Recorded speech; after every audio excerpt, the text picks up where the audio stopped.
यह एक कोशिका है जो सभी जीवित जीवों की मूल इकाई है। हमारे शरीर में त्वचा, मांसपेशियों या हड्डी जैसी विभिन्न प्रकार की कोशिकाएं होती हैं।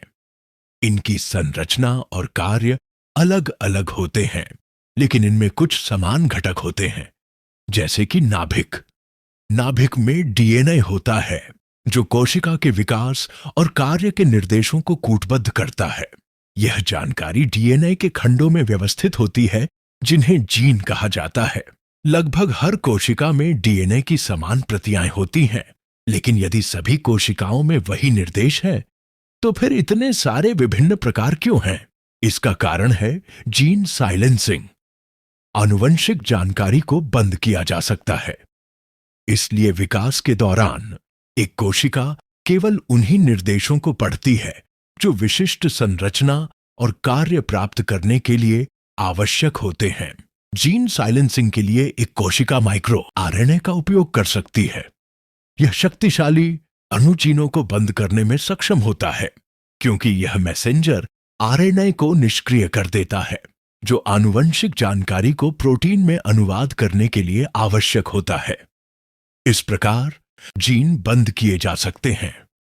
माइक्रो आरएनए कोशिका के विकास से लेकर उसकी मृत्यु तक के नियमन में भाग लेते हैं, और यदि उनका नियंत्रण बिगड़ जाए तो हमारे शरीर पर गंभीर प्रभाव पड़ सकते हैं, और यह कैंसर व हृदय रोग जैसी कई बीमारियों का कारण बन सकते हैं। हमारे जीवन पर इतना बड़ा प्रभाव डालने वाले माइक्रो आरएनए के बारे में और गहराई से जानना आवश्यक है। तो चलिए शुरुआत से समझते हैं।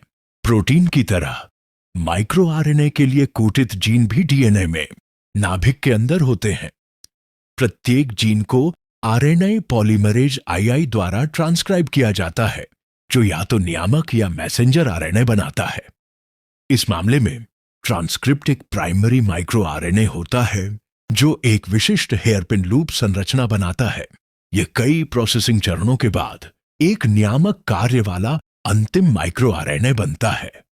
सबसे पहले डबल स्ट्रैंड वाले स्टेम को DGCR8 नामक प्रोटीन पहचानता है।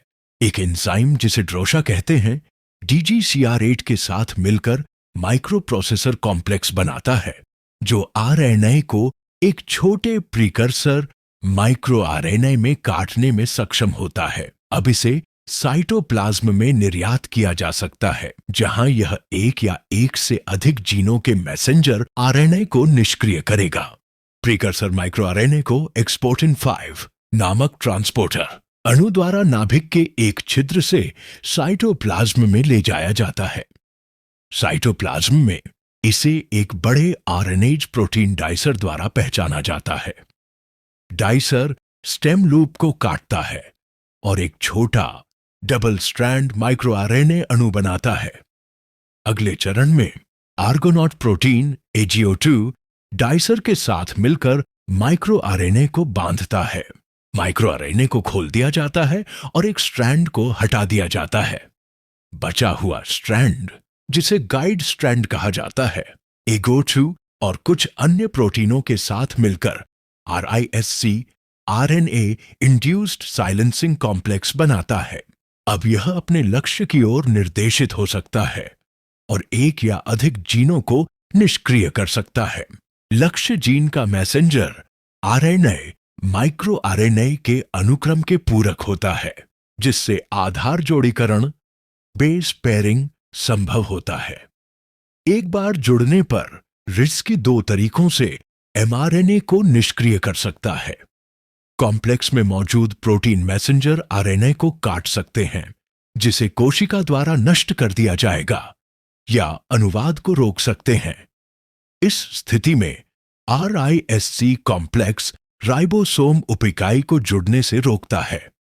दोनों ही मामलों में मैसेंजर आरएनए का प्रोटीन में अनुवाद नहीं होता और जीन साइलेंट हो जाता है। 1990 के दशक में उनकी खोज के बाद से माइक्रो आरएनए मार्ग के कई प्रमुख भाग अब भी अस्पष्ट हैं।